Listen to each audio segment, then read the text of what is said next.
1806 we set sail from the sweet cove of Cork.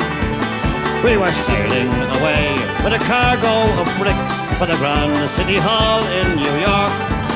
'Twas a wonderful craft, she was rigged fore and aft, and oh how the wild wind drove her. She stood several blasts, she had 27 masts, and they called her the Irish Rover. We had 1,000,000 bags of the best lager rags. We had 2,000,000 barrels of stone.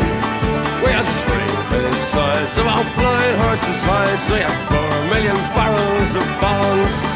We had 5,000,000 hogs, 6,000,000 dogs, 7,000,000 barrels of porter.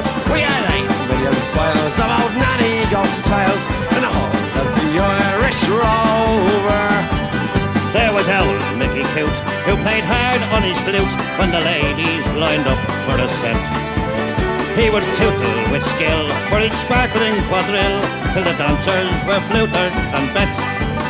With his smart, witty talk, he was cock of the walk, and he rolled the dames under and over. They all knew at a glance when he took up